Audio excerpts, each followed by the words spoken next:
So a person arrives and they get checked in. I'd imagine they see a doctor, and I'd imagine the first thing they probably want to do is go to their room and just take a minute and like breathe for a second, because typically from what I remember, you're here for a period of 28 days typically. So it's a long time. It's a big commitment. You're away from your family, away from your work, away from your friends, and you're kind of put into this place. You don't know anyone. Yeah. So I imagine it's overwhelming, and you're probably detoxing of some kind, and coming out from an extremely traumatic, difficult place.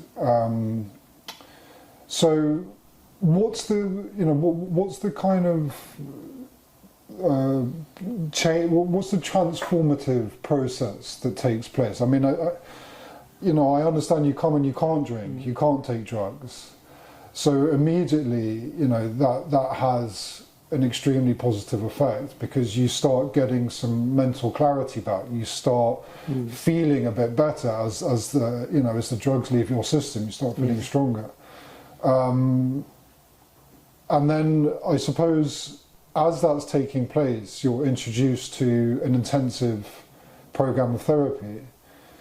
And what in your opinion, to anyone listening, is the transformative aspect of that takes place?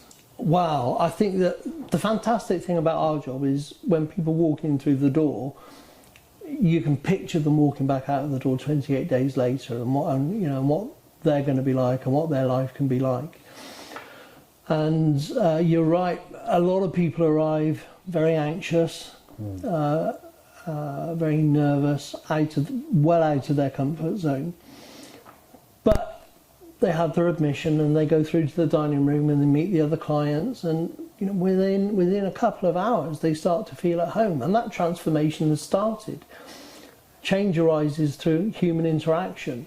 So the moment they start interacting with the other peers and getting to know people and breaking down those barriers and building relationships and making bonds with their peers, the transformation has started. And you're right, 28 days is a long time, but it also flies by. It can absolutely pass in the blink of an eye. I remember. And so therefore the therapy has to be pretty intense, and it's hard work, and I would make sure that anybody that's coming to Gladstones knows that they're coming here to work hard on themselves. It's not by any stretch of the imagination a spa weekend in the Cotswolds. They're going to explore elements of themselves that they've not wanted to explore before. They're going to talk about things that they've not wanted to talk about before. But they're going to do so in a safe environment. So when you go into group, and it's in the group that the magic happens, and when you go into group and you hear somebody sharing some really difficult stories about childhood trauma, and you see that there's no judgment, you see that it's safe to share and that people are supported, then you come to realise that if it's safe for them, it's safe for me. And you start to open up and you start to talk about yourself and you start to get to know yourself. We talk a lot about consequences.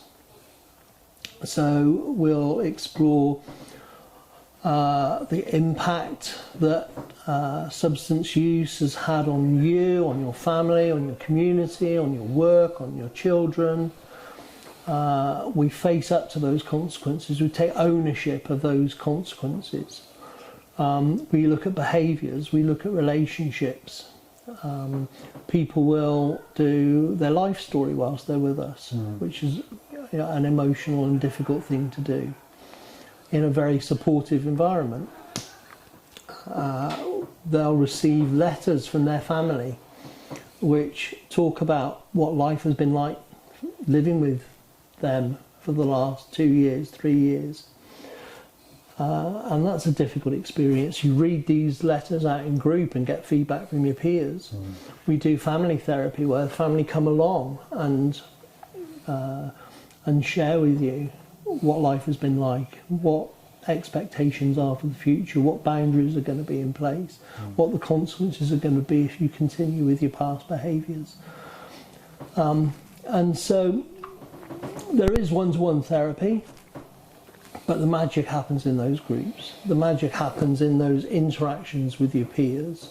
And in fact, the transformation continues outside of group, when you're sitting having a cup of coffee in the garden with people between groups, or when you're doing a quiz night or a film night in the evening, or you're going to an AA meeting.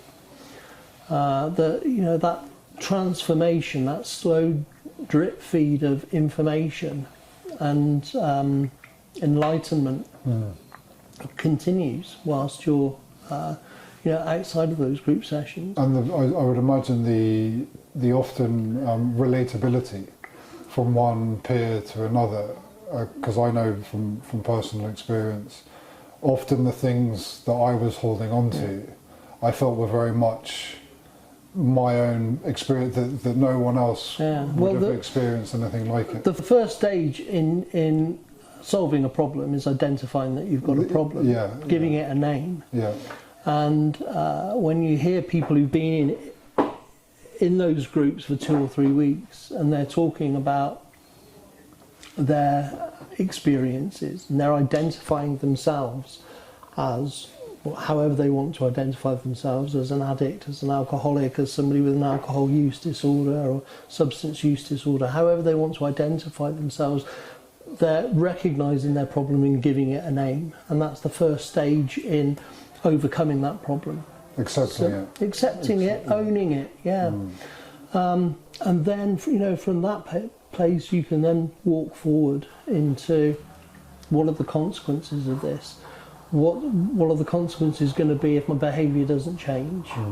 What do I value in life? And when you ask people what they value in life, they very rarely say heroin or alcohol. They say family, they say health, they say home, they say my career. So what are you going to do to walk towards those things that you value rather than to walk in the opposite direction? And so often the transformation in 28 days is incredible. And we always take a photograph of people when they walk in as well, so that we can show them 28 days later how far they've come. Clients don't always see it because they're in it constantly for 28 days. But when their families come and visit, and they see the changes that have happened. The colour comes back in the eyes. The colour, the health, the smile, the enthusiasm, and we spend a lot of time talking about quality of life as well, because it takes bravery, courage, hard work, resilience to overcome your addictions, to get into recovery, to make your recovery sustainable. Why are you going to do that if there isn't a quantum leap in your quality of life? So we spend a lot of time talking about quality of life. What are your connections with other people and your relationships with other people? What are your hobbies and pastimes? What things do you do that bring you a sense of yourself, a sense of belonging, a sense of self-esteem, a sense of fulfillment? Community is a huge part of it. How do you give of yourself in your community? It's amazing how often those kind of core pillars aren't there. Because addiction is such a kind of reclusive, isolative experience, and it's incredible. Because it's fascinating that even if you speak about your friends, your community, your groups, that a lot of the time it's gone, it's missing. Addiction and isolation go hand in hand, and it's a bit trite, but I often say to people, if your lifestyle is that isolating in a one-bedroom flat, watching Jeremy Carlin drinking White Lightning, and I take the White Lightning away, I've not done anything for you, because your lifestyle is still isolating in a one-bedroom flat. It's about quality of life. It's about how are you going to get out and engage with life? How are you going to engage with your community? How are you going to build bridges with your loved ones?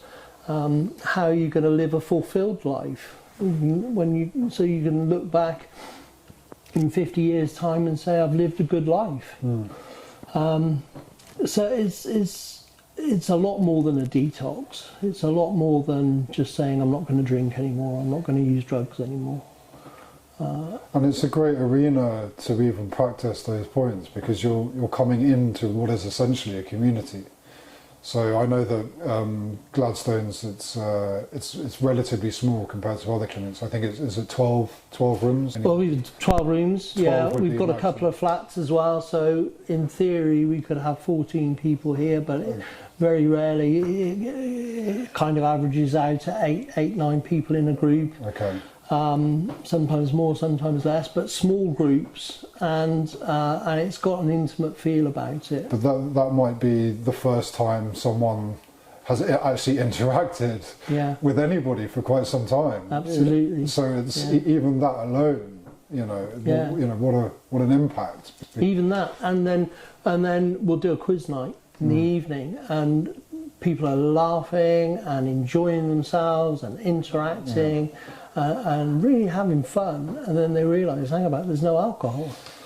You can have fun, you can enjoy yourself without alcohol.